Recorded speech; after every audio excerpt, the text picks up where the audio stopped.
Lady DJ అమ్మాయిలు వచ్చేశారు. ఇక డీజే టిల్లుకి చిల్లే. పూర్తి వివరాలకు చదవండి రేపటి Sakshi Hyderabad edition.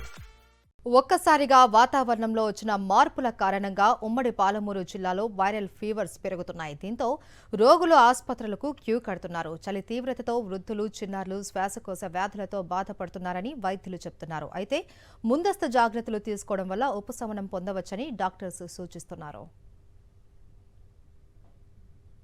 Viral fevers పై మరింత సమాచారం మహబూబ్ నగర్ నుంచి మా ప్రతినిధి విజయభాస్కర్ అందిస్తారు.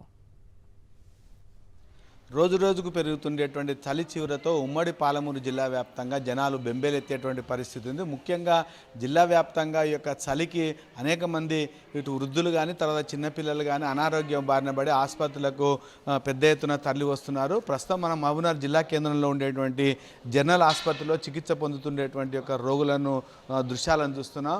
ముఖ్యంగా ఈ యొక్క చలి తీవ్రత పెరిగినటువంటి నేపథ్యంలో ప్రధానంగా చిన్నపిల్లల్లో నిమోనియాకు సంబంధించినటువంటి దాని, వృద్ధులకు సంబంధించిన శ్వాసకోశ వ్యాధులు వచ్చేటువంటి అవకాశం ఉండడంతో ఆ రకమైనటువంటి ఈ యొక్క లక్షణాలతో ఆసుపత్రికి తరలి వస్తున్నారు. వారికి ఆసుపత్రిలో చికిత్సకు సంబంధించినటువంటి గతంలో పోలిస్తే గడిచిన 4-5 రోజులుగా రోగుల యొక్క సంఖ్య భారీగా పెరిగిందని చెప్పాలి. అయితే ముఖ్యంగా ఈ యొక్క చలికాలం అయినటువంటి నేపథ్యంలో మాత్రం అనేకమైన జాగ్రత్తలు తీసుకోవాలి. లేకుంటే చిన్నపిల్లలకు నిమోనియా వల్ల ప్రమాదం వచ్చేటువంటి అవకాశం ఉంటుంది.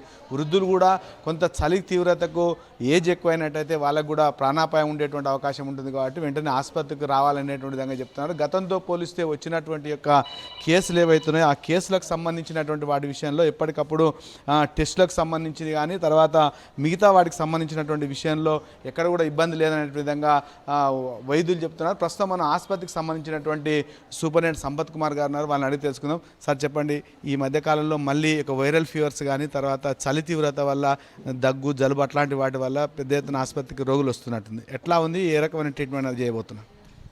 డెఫినెట్గా చలికాలం అన్న తర్వాత కొద్దిగా వైరల్ సీజన్ స్టార్ట్ అవుతుంది. మళ్ళీ కొద్దిగా చలి స్టాటిక్ అయిన తర్వాత మళ్ళీ అది కమ్ డౌన్ అవుతుంది. ప్రతి సంవత్సరం ఇది నిత్యం ఇది అయ్యే ప్రాసెసే. మన దగ్గర మాత్రము ఒక గడిచిన 3-4 రోజులు చలి ఎక్కువ ఉండటం వలన కొద్దిగా వైరల్ ఫీవర్స్, మెయిన్గా వైరల్ ఫీవర్స్ ఎక్కువ వస్తున్నాయి.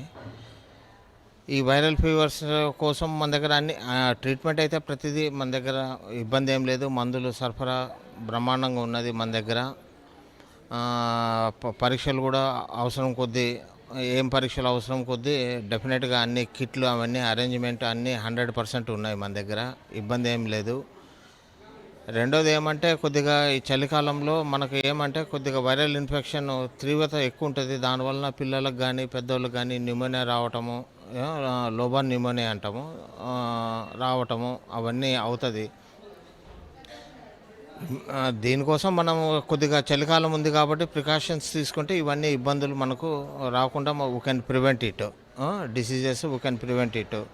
గతంతో పోలిస్తే కొంత కేసులు పెరిగినప్పటికీ వాటికి వచ్చినటువంటి రోగులకు కావాల్సినటువంటి వైద్య సేవలతో పాటు మందులు కానీ పరీక్షలు అన్నీ చేస్తున్నామని చెప్తున్నారు. ముఖ్యంగా ప్రికాషనల్గా ఏదైతే ముందు జాగ్రత్తలు తీసుకోవాలనో వేడి వస్తువులను తినడం కానీ వేడి నీళ్ళు తాగడంతో పాటు శరీరాన్ని వెచ్చగా ఉంచేందుకు కావాల్సినటువంటి యొక్క దుస్తులను ధరించినట్టయితే కొంతమేర ఉపశమనం పొందేటువంటి అవకాశం చెప్తుండేటువంటి ఆయన ప్రధానంగా నిమోనియా బారిన పడకుండా ఏదైనా జలుబు కానీ తర్వాత అట్లాంటివి జ్వరం వచ్చినట్టయితే వైరల్ ఫీవర్స్ వెంటనే ఆసుపత్రిని సందర్శిస్తే వాళ్ళకి కావాల్సినటువంటి వైద్య సేవలు అందించేందుకు తాము సిద్ధంగా ఉన్నామని చెప్తున్నారు. కెమెరామెన్ అరుణ్తో విజయభాస్కర్, సాక్షి న్యూస్, మహబూబ్ నగర్.